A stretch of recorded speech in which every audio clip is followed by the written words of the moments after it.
Salut à tous, ici Adrien D. Aujourd'hui on est le mardi 28 avril 2020 et dans cette vidéo on va parler de la sortie de Fedora 32. Oui, Fedora 32 sort aujourd'hui, ce 28 avril. Alors je vous fais une vidéo en cours de journée. C'est inhabituel, c'est juste parce que je suis en vacances. Et ici, le site Fedora n'est pas encore à jour, ça va arriver dans la journée, mais sachez que vous pouvez télécharger les images d'installation de Fedora 32 directement sur les miroirs en FTP directement. Vous pouvez aller chercher ça. C'est ce que j'ai fait ici, je suis allé chercher sur Esslingen l'image d'installation de la Fedora 32. Alors, ici, qu'est-ce qu'on a de beau dans Fedora 32? Eh bien, Fedora, déjà, si vous ne connaissez pas, c'est la distribution communautaire développée par le projet Fedora et sponsorisée par Red Hat. Donc, cette distribution Linux, on la connaît, ça fonctionne, les mises à jour, les mises à niveau de version N vers N+1, ça marche toujours très bien. Donc, je ne vais pas trop rentrer dans les détails de la distribution Linux parce que, voilà, ça marche. On va juste se focaliser sur les nouveautés ici. D'ailleurs, j'ai fait plusieurs mises à niveau de mes machines virtuelles. J'ai testé la Fedora Deepin, tenté une mise à niveau, ça marche. Donc même des trucs exotiques, ça marche. Et le PC portable a été migré de la Fedora 31 vers 32 ce week-end sans aucun souci. J'ai fait un Clonezilla quand même avant. Mais ça a fonctionné sans problème, bien que j'ai des pilotes NVIDIA sur cette bécane. Donc, vous voyez, l'outil d'installation, c'est toujours le même. Là, pour ceux qui n'avaient jamais vu le chiffrement, je vous l'active là pour vous voyez. On crée une phrase de passe ici et puis voilà, on enregistre et hop, ça sera demandé pour déchiffrer le volume ici au démarrage. Comme d'habitude, l'outil d'installation de Fedora Workstation, donc là je reste sur la version GNOME, la version officielle, mais sachez qu'il y a toujours les Fedora Spins avec KDE, Cinnamon, Mate Compiz, SOAS, LXDE, LXQT qui sont disponibles. Et si vous voulez, là, dans la version Workstation, donc de base de GNOME, qui propose GNOME, vous voyez, l'identification, le compte utilisateur à créer, il n'est pas demandé. Il est demandé au premier redémarrage. Donc ça vous permet, si vous avez du matériel que vous voulez revendre, vous pouvez réinstaller une Fedora dessus. Poup, vous installez Fedora, vous l'éteignez et la personne qui achète votre matériel va pouvoir créer son compte à sa convenance dès le premier démarrage. Et ça peut être utile aussi si vous n'avez pas suivi l'actualité pour ici, alors hop, petit problème d'affichage, voilà, pour ceux qui vont revendre notamment chez Lenovo. Lenovo va revendre quoi? Va revendre des PC avec Fedora. Donc ça c'est ma foi fort bien sympathique. Donc ça change un petit peu de... Ça change un petit peu... Alors attendez, j'ai un petit problème d'affichage là, je sais pas pourquoi. Hop, tchouk, tchouk, ouh. Alors hop, copier. On va essayer de rouvrir un onglet avec le site. Voilà, ça fonctionne mieux. Donc ici, Lenovo va proposer des ordinateurs portables avec Fedora directement, donc ça c'est bien sympa. Ça va permettre d'étendre un petit peu ce qui se fait sur le marché. On avait Dell avec Ubuntu, là on va voir Lenovo avec Fedora. Donc bon, la boucle est bouclée, Lenovo égale IBM égale Red Hat égale Fedora. Hop, vous voyez comment on boucle la boucle. Donc ça se comprend. Après, Fedora fonctionnait déjà très bien par défaut sur les PC Lenovo. Donc le choix semble aussi logique de ce côté-là. N'hésitez pas à aller rechercher sur YouTube le retour d'expérience de François Druel, un ancien utilisateur de Mac qui a acheté un Lenovo et qui s'est installé Fedora Linux. Il a choisi avec beaucoup de précautions son système Linux et il est tombé sur Fedora pour plusieurs raisons qu'il argumente dans ses vidéos. Donc vous pouvez aller voir François Druel sur YouTube. Il a fait une petite série de 5 ou 6 vidéos sur son choix de système sur sa bécane Lenovo. Voilà. Donc on va revenir au truc qui nous intéresse, c'est Fedora ici. Donc Fedora, il y a plein de nouveautés. Vous avez le passage à GNOME 3.36. Bon, toutes les nouveautés de GNOME 3.36, on les connaît. Refonte de l'interface de connexion, le bouton pour afficher le mot de passe sur l'écran de connexion. Ça, j'ai présenté quasiment tout ça. Le bouton, vous savez, là, quand on voulait mettre en veille, il fallait faire Alt et appuyer sur ce bouton-là qui se transforme en veille. Bon, Ici, maintenant, c'est directement intégré. Là, hop, dans le menu, vous avez arrêté. C'est, ma foi, fort sympathique. Donc, on verra ça. Ce qui m'intéresse surtout, c'est Gnome Logiciel qui détecte les connexions limitées via le téléphone ou une puce 4G. Donc, vous savez, Gnome Logiciel télécharge automatiquement les mises à jour sur votre système et vous les propose à l'installation quand vous arrêtez l'ordinateur. Si vous gardez PackageKit et Gnome Logiciel. Donc ça c'est bien sympa, mais si vous êtes en nomadisme avec des PC portables, pourquoi pas un Lenovo acheté précédemment, eh bien vous allez bouffer votre forfait 4G. Donc Gnome Logiciel détecte que vous êtes sur une connexion limitée et donc ne va pas télécharger automatiquement et garder votre forfait et éviter le hors forfait.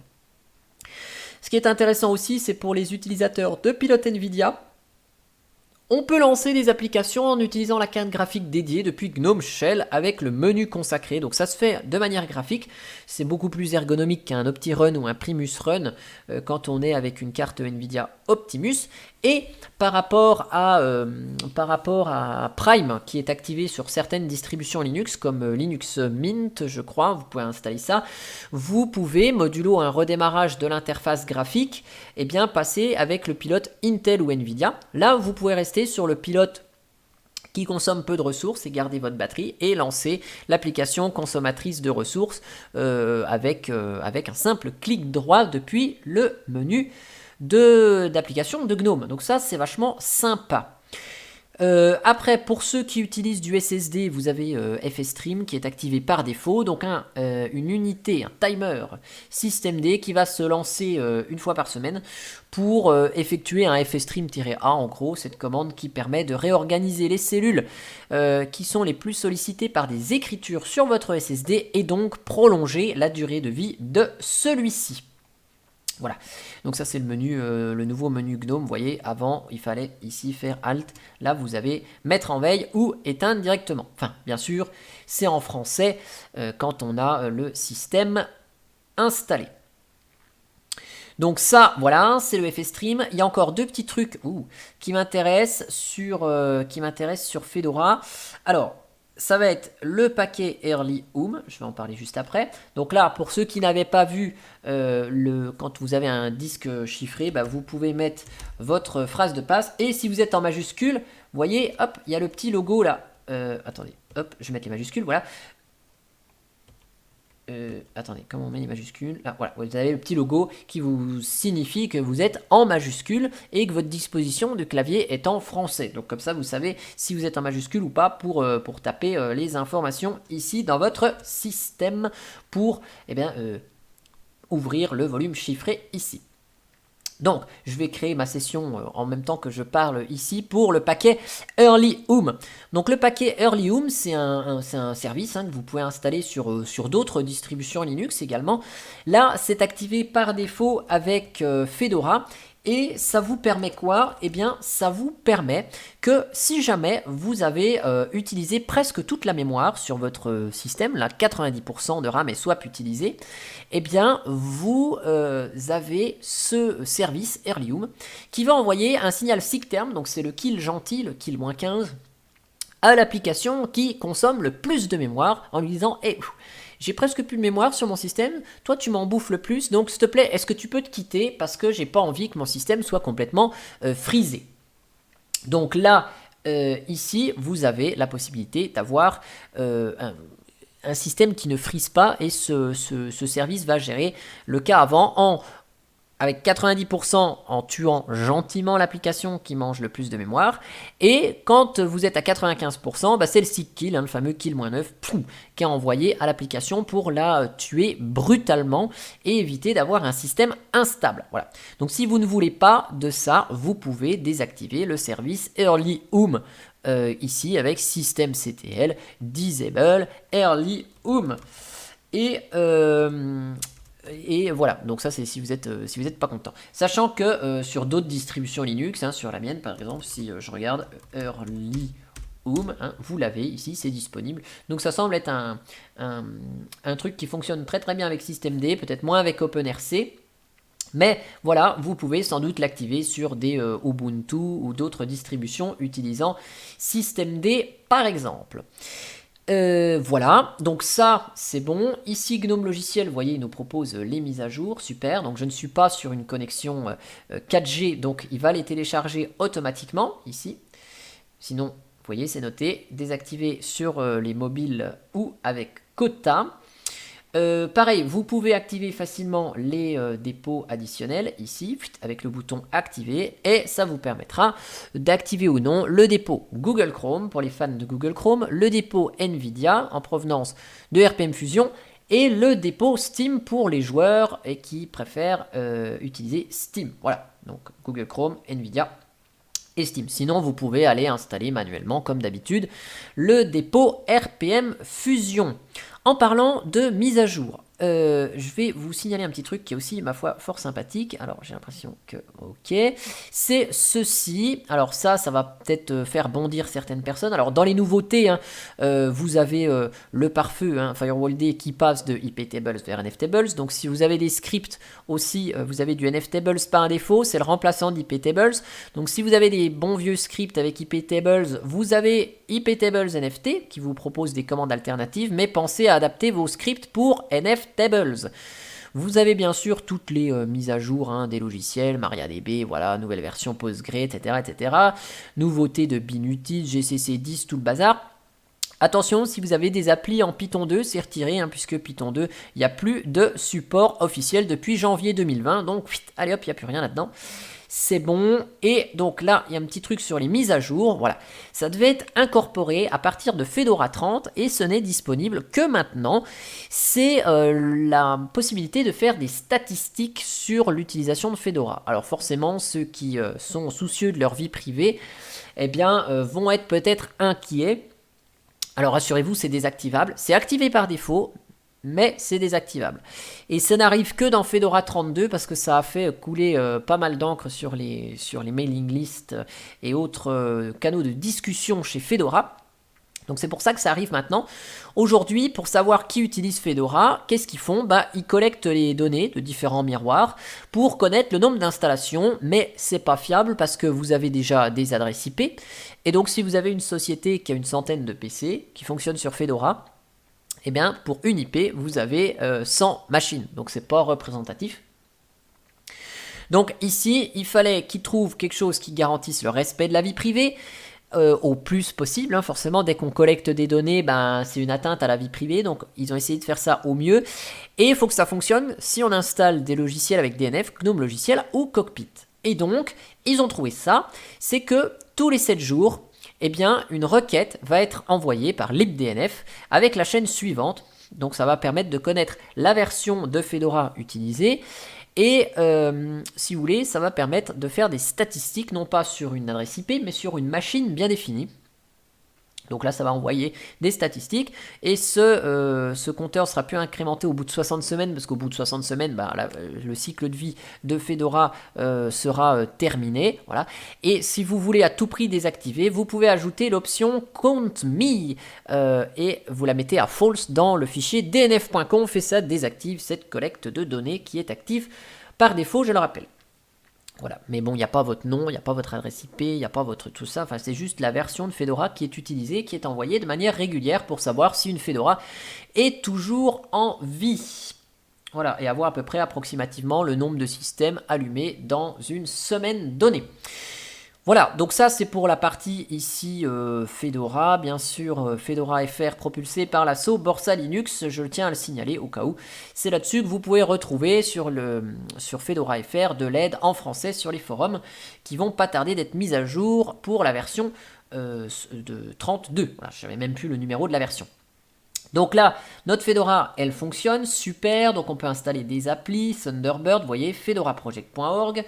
Vous pouvez installer Audacity, vous voyez, ça va installer des logiciels qui sont en provenance de Fedora Project. Donc ici, vous installez vos applis, Clémentine, vous voulez installer Clémentine, vous allez installer Clémentine, ici vous allez le trouver. Alors, vous pouvez trouver les applications soit par Gnome Logiciel, soit vous pouvez les trouver directement, vous savez, vous lancez le menu des activités, ok, Thunderbird est installé, et par exemple, ajustement, s'il n'est pas installé, ajustement n'est pas installé par défaut, vous le tapez ici, dans GNOME, pouf, vous arrivez ici, installer Flac Blam Boom et ça va l'installer. Et vous voyez que ça installe en provenance de Fedora Project, donc ça installe en provenance de Fedora et vous n'avez pas d'imposition de paquet universel Flatpak.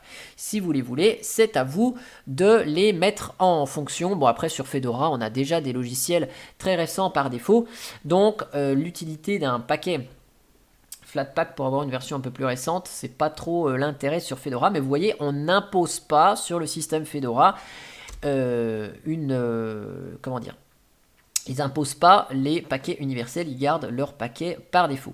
Donc là, par exemple, je vais installer Clémentine, je vais juste en avoir besoin juste après, puisque c'est une application Qt.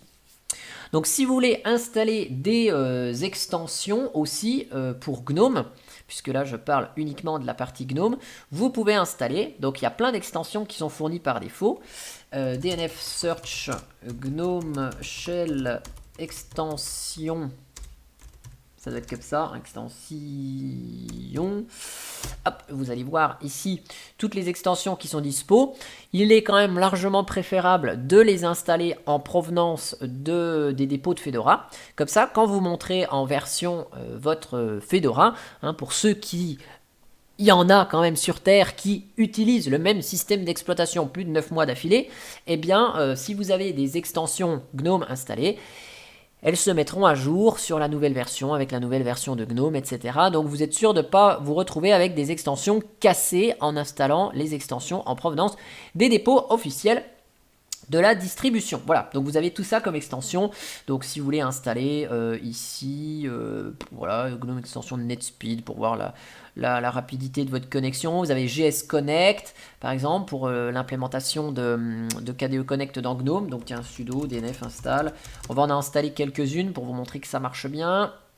Donc on va installer GS Connect, voilà, vous avez Open Weather pour avoir la météo si ça vous chante dans le panneau de GNOME, vous avez le fameux Dash to Dock, vous avez App Indicator ici, donc qui va mettre les applications comme là, en haut. Donc voilà, vous avez plein de trucs, j'imagine vous avez aussi quelque chose pour les icônes sur le bureau, je la vois pas mais il y en a sans doute desktop icône quelque part par là. Donc voilà, on peut installer les petites extensions, on va voir que ça marche. Sur Wayland, il faut déconnecter et reconnecter l'environnement de bureau pour que ça marche. Donc ici, on va tester le fameux Early Home. Le temps que les extensions se mettent. Donc là, je vous affiche les journaux système. Je vais vous afficher ici le moniteur système. Et on va lancer une commande qui va prendre toute la mémoire de notre système pour voir comment ça fonctionne cette affaire. Donc, je vais relancer un autre terminal pour lancer ici une commande. Donc, je vais utiliser la commande awk qui est très facile pour remplir la mémoire. Donc, ici, on fait juste comme ça. Awk print $0 puisque awk charge des choses en mémoire. Donc là, on va afficher quoi? Ce qui vient de dev0. Voilà, donc on prend des zéros et on les affiche. Hop, je vais peut-être mettre un point virgule ici. Donc ça va avoir pour but, ça, ne le faites pas sur votre système, de remplir votre mémoire au maximum. Et donc on va voir ici ce qui se passe dans les logs. Et on va voir que le système va commencer à freezer un petit peu quand même.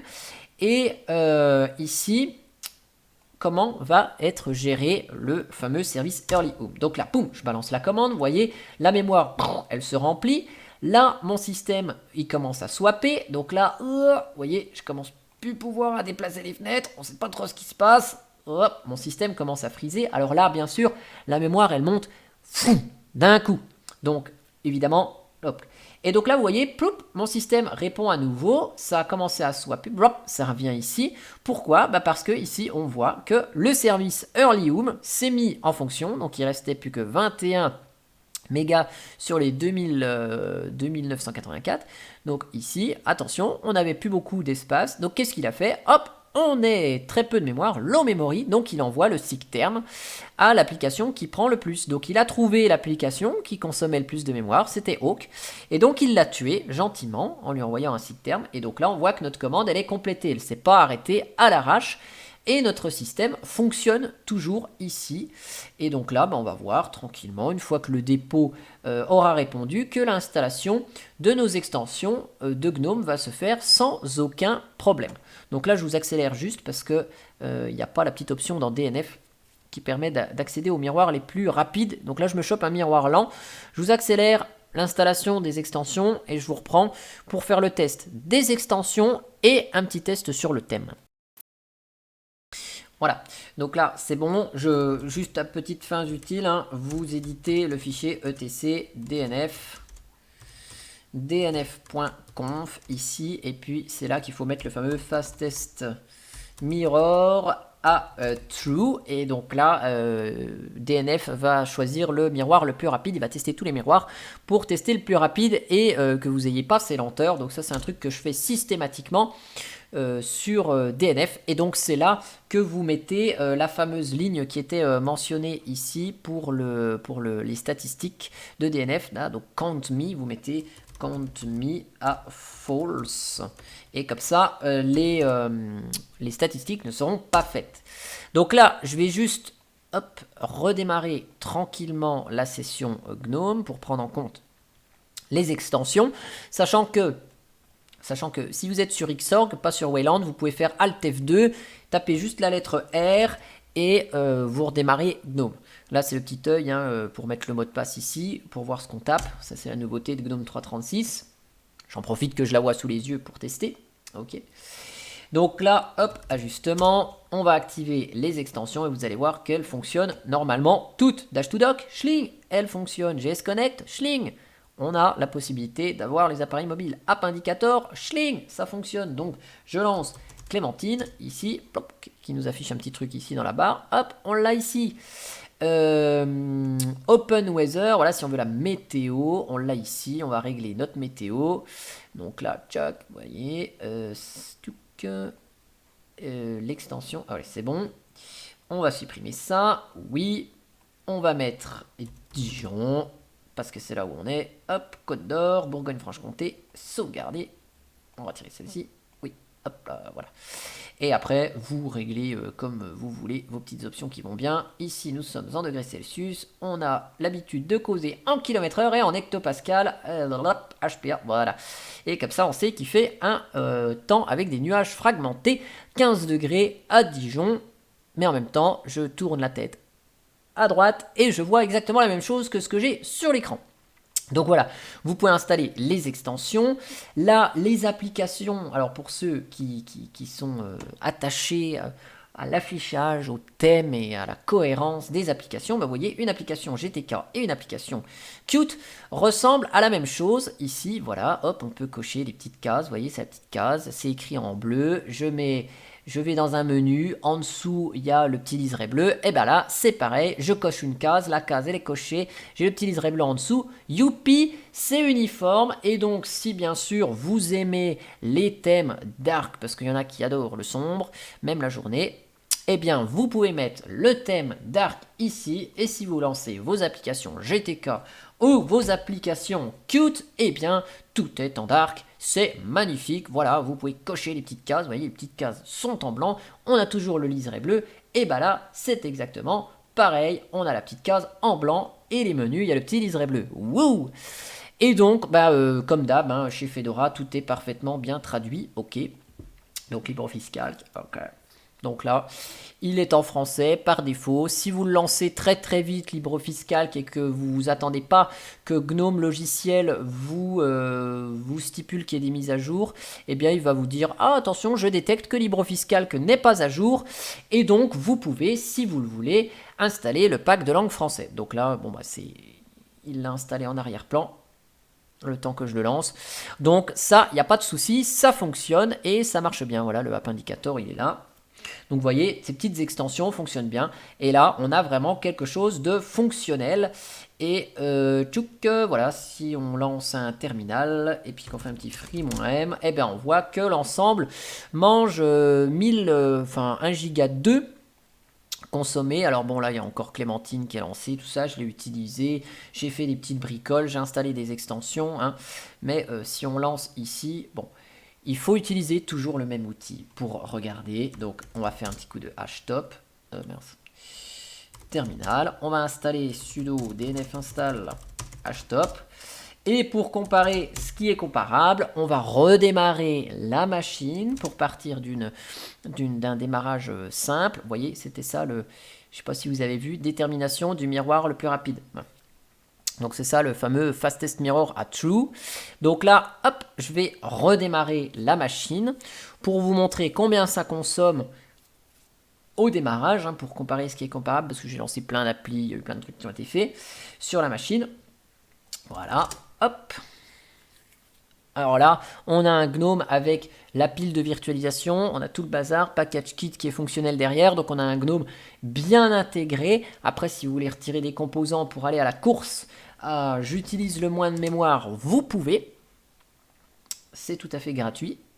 Mais ici, une Fedora avec quelques extensions installées, GNOME logiciel qui est en arrière-plan, hop, du chiffrement, et tout ça, on est à 1 giga 16 consommé au démarrage. Voilà. Donc bon, c'est par rapport à Windows, c'est moins élevé. Par rapport à une distribution telle que Xubuntu, ça peut être un peu plus élevé effectivement, mais là on a un ensemble cohérent, fonctionnel avec tous les outils dont on a besoin et sans imposition de Flatpak, qui est pourtant le gestionnaire de paquets universels conseillé et qui est en train d'être poussé par Fedora, mais vous voyez par défaut ce n'est pas activé dans cette image. Voilà.